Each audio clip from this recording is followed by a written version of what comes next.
우리 사역자들이 이 화요일, 토요일 그 목회를 위해서 기도회를 하고 또 회의를 합니다. 그렇게 회의를 할 때마다 저희들이 기도할 때 뭘 기도하느냐면 저는 이런 기도를 자주 합니다. 우리 성도님들을 푸른 초장, 맑은 시냇 물가로 인도해 주십시오. 시편 말씀에 근거해서 그렇게 기도합니다. 그렇게 기도하고 다른 교육자들이 기도 순서가 돼서 기도할 때도 보면 우리 성도님들을 꼭 붙잡아 주시기를 원합니다. 이렇게 기도합니다. 그 기도하는 이유는 우리 사역자들이 사역하는 이유가 뭐냐 하면 여러분을 온전하게 말씀 안에서 만들어 하나님이 기뻐하시는 하늘 백성 만드는 거, 그게 우리 사역자들의 존재 목적이고 사역의 목적입니다. 성도들이 그리스도의 은혜를 아는 일, 그것을 하나님 이루어 주세요. 그리스도의 사랑을 믿는 거 이루어 주세요. 그의 삶을 따르는 제자 되게 해 주세요. 이렇게 우리 사역자들이 여러분을 위해서 기도합니다. 그리고 사역자들이 이야기를 나누는 것은 대부분 다 여러분의 이야기일 뿐입니다. 그것은 여러분이 우리 삶을 주관하는 분이다. 우리 삶을 진짜 주관하시는 분은 우리 하나님이시지만 우리 삶의 온통 주제가 우리 성도들이다라고 하는 것입니다. 이것을 꼭 알아주셨으면 좋겠어요. 우리 사역자들이 하는 얘기가 무슨 얘기를 하겠습니까? 먹는 얘기를 하겠습니까? 입는 얘기를 하겠습니까? 여러분들 이야기뿐입니다. 그래서 만나면 여러분 중에 이런 분은 어떻고 저런 분은 어떻고 요즘 어떤 기도 제목으로 그분을 위해 도와드려야 될까, 이런 얘기들을 주로 합니다. 이런 목표를 이루기 위해서 또 사역자들은 어떻게 사역해야 되는지 이걸 가지고 굉장히 고민 많이 하고 하나님 앞에 매달립니다. 하나님 도와주셔서 저분 저렇게 어렵고 힘든데 어떻게 도와드릴 수 있을까요? 이걸 저희들은 굉장히 많이 하나님 앞에 기도하고 있다는 것을 꼭 아셨으면 좋겠는데, 바울 사도도 저희가 따라갈 수 없을 정도이지만 바울 사도는 정말 훌륭한 사도이기 때문에 그분은 오늘 이 고린도 교인들을 어떻게 세우고 고린도 교인들이 하나님의 사랑을 믿고 하나님의 은혜 가운데 어떻게 설 수 있을까, 이걸 가지고 굉장히 많이 하나님 앞에 기도했던 분이셨습니다. 그런 가운데 어떻게 사역을 해야 하는지 우리 사역자들에게 바울 사도는 가장 모범적인 사례를 보여주고 있다, 이렇게 보시면 되겠는데, 오늘 본문을 보면 제일 먼저 뭐라고 말씀하시는가 하면 2절에 보면 내가 다시 가면 용서하지 아니하리라, 이렇게 얘기를 하십니다. 여러분, 용서하라고 제가 참 많이 말씀을 드렸습니다. 용서라고 하는 것이 뭔지도 제가 주일날 설교 시간에 말씀을 드렸는데, 이 바울 사도는 제가 한 설교하고 반대로 용서하지 말라, 이렇게 얘기를 합니다. 이 말은 무엇을 얘기하느냐라고 하는 것을 우리가 좀 아셔야 되겠는데, 세 번째 방문과 관련해서 마지막 권고를 하고 있는 겁니다. 바울은 모든 말에 두세 증인을 세워서 분명하게 이것이 그른지 옳은지 그것을 밝히겠다, 이렇게 말씀을 하시면서 엄중하게 경고를 합니다. 이렇게 엄중하게 바울이 보는 이유는 뭐냐? 바울이 말씀하신 내용 가운데 메시아의 진리가 없다는 것이 바울을 폄하하고 비난하는 고린도 교인들의 이야기였습니다. 거짓 교사들의 영향을 받은 사람들의 이야기였단 말이죠. 그래서 바울이 아니다, 이건 진리의 문제이기 때문에 내가 예수님이 하신 말씀을 증거하지 않고 내 말을 증거했다고 한다면 두세 증인을 세워서 그 말을 정말 예수님이 하셨는지 안 하셨는지 증인을 통해서 밝히겠다, 이렇게 이야기를 하는 겁니다. 그러면서 이 사람을 폄하하고 비난하는 사람들은 항상 동시에 가는 게 뭐냐면 바울을 업신여기는 거, 무시하는 거, 하찮게 여기는 일이 동시에 이루어져 간다는 겁니다. 바울이 사랑으로 그들을 겸손하게 섬겼는데 그걸 업신여기고 무시하고 하찮게 여기는 고린도 교인들의 태도가 있었기 때문에 바울 사도는 용서하지 않겠다, 이 얘기를 하고 있는 겁니다. 바울 사도는 이렇게 이야기하는 이유는 3절의 말씀을 한번 보세요. 뭐라고 얘기하느냐면 내가 이런 증거를 구하는 이유가 뭔지 아느냐? 이건 너희들에게 대해서 예수님은 약한 분이 아니다. 도리어 너희 안에 너희를 강하게 하시는 분이 예수님이시다. 이 말씀을 3절 말씀에서 하고 있는 겁니다. 약함 때문에 예수님이 십자가에 못 박히셨습니다. 그러나 그 약하심은 우리 때문에 당신 스스로가 택한 모습이에요. 그러나 그 약함 때문에 우리를 위해서 십자가에 못 박히셨지만 예수님은 하나님의 능력으로 십자가에서 다시 사셨고 우리에게 영생, 부활의 첫 열매가 되셨어요. 그것은 하나님의 능력이 함께 한다는 증거입니다. 우리가 너희를 위해서 너희를 영원히 살리고 구원하기 위해서 약함을 택하고 십자가에서 돌아가신 예수님을 보았지만 이제는 하나님의 능력으로 그가 십자가에서 살아난 것을 보아야 한다. 그가 사랑으로 우리를 섬긴 것이지 약하고 무능하기 때문에 우리 앞에 겸손한 것이 아니다. 이 얘기를 하고 있는 겁니다. 사람들은 자주 오판합니다.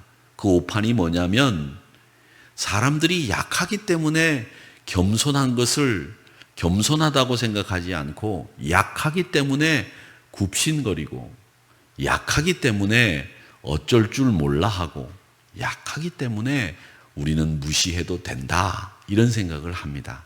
여러분, 이 세상에 어떤 사람도 무시할 만한 사람은 없습니다. 그 말은 무슨 말이냐면 우리 예수 믿는 사람들은 누구도 무시하거나 함부로 말하지 마셔야 합니다. 이 예수 믿는 사람들의 인격이에요. 예수 믿는 사람들이 누구도 함부로 이야기하고 누구도 함부로 판단하고 정죄하는 일은 그것은 큰 죄입니다. 예수 안에서 사는 사람들은 그런 부분에 있어서 특별히 이 고린도 교회의 교훈을 잘 받아야 됩니다. 그래서 바울은 다시 방문할 때에 강한 모습으로 대면하여 여전히 죄를 떠나지 않는 사람들 용서하지 않겠다 이렇게 이야기를 합니다. 어떤 조치를 취할 것인지에 대해서는 성경에 기록이 되어 있지 않지만 진리를 떠난 사랑은 진정한 사랑이 아니에요. 사랑은 진리 안에 있어야 그게 사랑입니다. 진리 안에 있고 법 안에 있고 질서 안에 있어야 그게 사랑이죠. 무슨 소리입니까? 사랑하면 무조건 다 용납할 수 있습니까? 그러면 지나가는 여자 아무나 붙잡고 사랑한다 그러면 용납할 수 있겠어요? 돼요? 아니죠. 질서 안에서 사랑해야 되는 거죠. 내 아내를 사랑해야 되는 거죠. 그리고 여러분들을 주 안에서 사랑해야 되는 거죠. 맞죠? 다른 여자를 내 아내처럼 사랑하면 안 되는 거예요. 질서가 있어야 되는 거예요. 법이 있어야 되는 거예요. 진리가 있어야 되는 거예요. 그렇기 때문에 진정한 사랑은 진리 안에 있다는 거죠. 진정한 사랑은 법과 질서 위에 있다는 거예요. 그래서 바울 사도는 담대하게 오늘 이 말씀을 하시는 이유는 내가 담대해서 이런 말을 하는 거 아니야. 내가 너희를 사랑하기 때문에 이 말을 하는 거야. 이렇게 이야기를 하고 있습니다. 그렇기 때문에 분명한 진리 안에서 내가 너희를 용서하지 않겠다라는 말은 너희를 사랑하기 때문에 진리 안에서 너희를 바로 세워가기 위해 이 말을 하는 거다. 이런 말씀을 하는 겁니다. 여러분, 우리가 어떤 사람의 죄를 용서할 때에는 분명하게 그 죄에 대해서는 엄격하게 경중도 묻고 또 엄중하게 그 죄에 대해서 잘못된 것임을 일깨워주는 일은 필요합니다. 그게 경책이 되어야 됩니다. 그게 책망이 되건 그게 그 부분에 대해서 그 사람을 징계하는 것이 되건 그것이 있어야 됩니다. 다만 그렇다고 해서 그 사람을 미워하면 안 됩니다. 그 죄에 대해서는 경중을 묻고 책망하고 징계해서 진리 안에 설 수 있도록 만들어주고 그 사람을 사랑하는 일, 이게 우리가 구분하고 정확하게 해야 될 일이라는 겁니다. 그래서 바울 사도는 오늘 그 얘기를 하는 겁니다. 그 사람에 대해서는 용서를 마음껏 해주어라. 예수님이 7번씩 70번씩 용서하라고 하는 그 말씀은 그 사람에 대해서 용서하라는 것이고, 그 사람이 지은 죄에 대해서는 징계해서 책망해서 경중을 가려서 그 사람이 그 죄가 얼마나 크다는 것을 깨닫게 해 주어야 한다. 진리 안에 서야 되게 한다. 이걸 얘기하는 겁니다. 그러니까 여러분, 사람과 죄를 동일시하지 말고 그 사람이 지은 죄와 그 사람을 사랑하는 일과는 별개의 문제이기 때문에 그 사람을 정말 그리스도 안에서 우리가 볼 수 있다고 한다면 이렇게 구분해서 정확하게 행동하고 판단하는 것이 맞다라는 겁니다. 그것이 맞는지 맞지 않는지, 또 우리가 그것을 어떻게 실행했는지, 이런 것들에 대해서 여러분 꼭 마음속에 염두에 두고 우리는 어떻게 해야 되겠다, 이런 일들이 여러분 생활 속에 꼭 만나게 됩니다. 이런 일을 생활 속에서 여러분 부닥치고 또 부닥쳐 봤을 겁니다. 그랬을 때 여러분들은 어떻게 했느냐 생각해 보시면서 오늘 바울이 어떻게 했는지를 잘 생각해 보시기를 바랍니다. 그러면서 반대자에게 또 고린도 교인들에게 대화를 확장시켜 나가면서 두 가지를 권면합니다. 한 가지가 뭐냐면 자기 자신에 대해서 너희들 무엇로 믿음이 있는지 없는지 먼저 시험해 봐라, 이렇게 이야기를 합니다. 이 시험을 해보라고 하는 말은 뭐냐면 너희들이 예수 안에 있는지를 봐라는 거예요. 내가 정말 예수 안에 있는지, 내가 진리 안에 있는지, 그걸 너희들이 확인해야 된다는 거죠. 물론 자존심이 상할 수 있겠지만 이 바울의 진단과 처방은 아주 적절했습니다.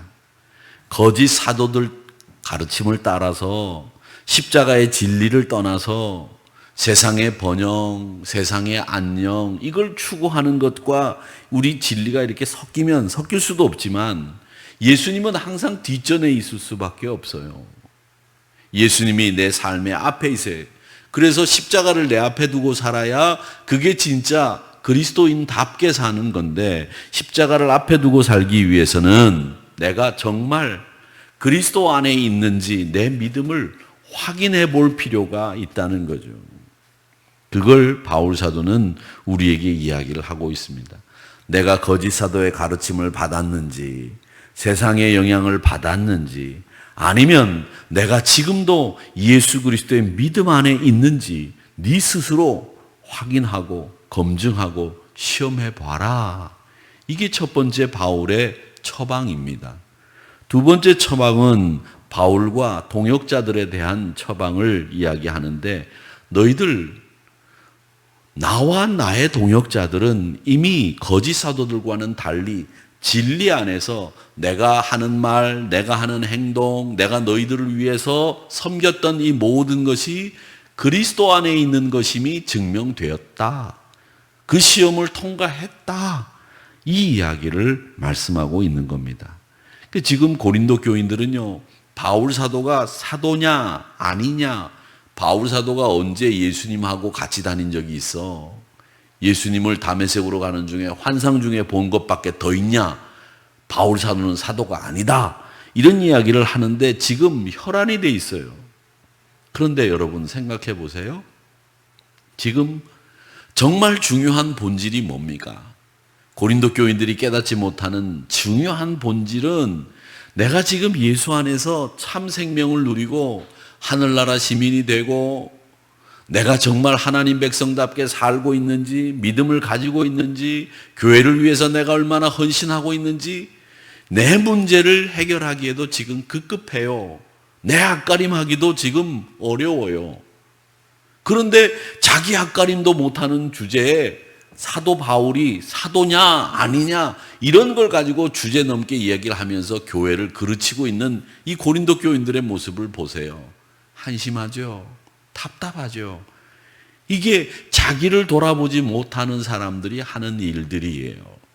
그렇기 때문에 우리 사랑하는 성도님들, 늘 그리스도의 말씀을 가지고 사는 걸 위해서 애를 쓰고, 정말 중요한 것은 내가 그리스도 안에 질서 위에 사랑 안에 있는지 내 믿음을 확인하고 검증하고 시험하고 날마다 믿음 위에 내 아름다운 집을 마태복음 7장의 말씀처럼 온전하게 지어져 가기를 위해서 애쓰고 사역자들은 그 일을 돕고 이게 건강한 교회의 모습이라는 거죠. 그러기에 사랑하는 성도 여러분, 부디 빌기는 내가 그리스도 안에 있는지를 날마다 검증하면서 그리스도 안에 계시기를 주의 이름으로 축원합니다. 우리는 약하여지지만 너희는 온전해지기를 바란다. 이 말이 바울 사도의 이야기에 그 뜻이 여기에 다 담겨져 있는 거죠. 그러면서 온전하라고 얘기를 하는데 어떤 악도 행하지 않기를 위해서 내가 너희를 도와주겠다. 거짓 사도들의 영향을 떠나서 참 그리스도의 진리의 말씀 안에 거할 수 있도록 우리가 도와주겠다. 그러면서 온전하게 되기를 소망한다. 이렇게 이야기를 합니다. 9절의 말씀에 보면 이렇게 얘기하죠. 우리가 약할 때에 너희가 강한 것을 기뻐하고 또 이것을 위하여 구하니 또 곧 너희가 온전하게 되는 것이라. 여러분들이 온전하게 되는 것이 사도 바울의 소망이었다는 거예요. 여러분들이 온전하게 되는 걸 교회가 기뻐하고 사역자들이 바라는 일이라는 거죠. 그러기에 이 바울 사도의 소망, 이걸 여러분도 품고 있으시기를 바랍니다.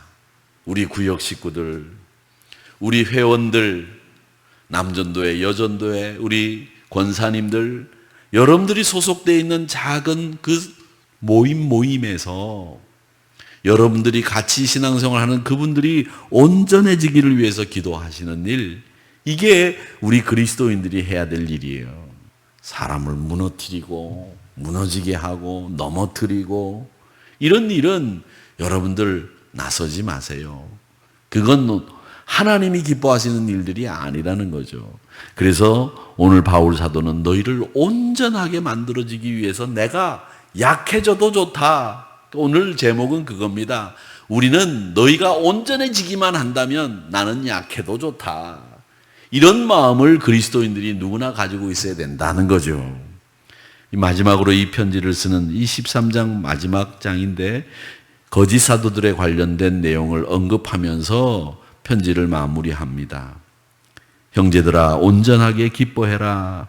온전하게 되라. 위로를 받아라. 마음을 같이 해라. 평안할지어다. 11절 말씀을 여러분 잘 들으시기 바랍니다. 이 말씀이 사도들이 성도들을 위해서 갖고 있는 말이에요. 기뻐하십시오. 온전하게 되십시오. 위로받으십시오. 마음을 같이 하세요. 평안하세요. 사랑과 평강의 하나님이 너희와 함께 계시리라. 거룩하게 입맞춤으로 서로 무난해라. 얼마나 멋집니까? 이 11절 말씀, 12절 말씀까지 이 말씀이 사도 바울이 오늘 하시는 말씀 중에 정말 꽃 중에 꽃, 핵심인 말씀이 이 11절 말씀이에요. 고린도후서 11장 11절 외우기도 좋죠. 잘 외워두십시오. 고린도후서 11장 11절 이 말씀이 우리가 비는 축복을 온전하게 딱 압축해 놓은 말씀이에요. 사랑하는 성도 여러분, 그래서 오늘 이 말씀을 통해서 서로 사랑과 평강의 하나님의 임재를 빌어주고 무난하고 편지하면서 마무리하는 바울 사도의 이 마음을 읽어보시기를 바랍니다. 그래서 우리 사랑하는 성도 여러분, 진정한 헌신 사역자들은 누구냐? 삼위 하나님의 온전한 사역을 대리하는 사람이에요. 그래서 내 욕심을 채우기보다는 하나님의 뜻을 증거하기 위해서 온전히 하나님 앞에 맡김받은 이 바울 사도의 모습을 보면서 저 모습이 우리가 되기를 원합니다. 하나님, 내가 비록 약해지고 내가 비록 쇠할지라도 그들이 온전하게 되기를 원합니다. 고린도후서 11장 11절의 말씀이 내 말씀이 되게 해 주세요. 이렇게 이 아침 시간에 기도하시는 여러분들이 되시기를 주의 이름으로 축원합니다. 그리스도가 세상을 위해서 약하게 되시지 않았습니까? 십자가 지셨어요. 그런 것처럼 사역자들은, 그리고 섬기는 헌신자들은 누군가를 위해서 약해지는 거 기꺼이 감내할 수 있어야 되고, 또 사역자들은 항상 누군가를 온전하게 만들어 내기 위해서, 온전하게 평강을 빌기 위해서 내 약함도 감내할 수 있는 사람이라고 하는 것을 오늘 이 말씀을 통해서 배우면서 우리 사랑하는 성도 여러분, 온전한 하나님의 뜻을 세워나가는 여러분들이 되시기를 주님의 이름으로 축원합니다.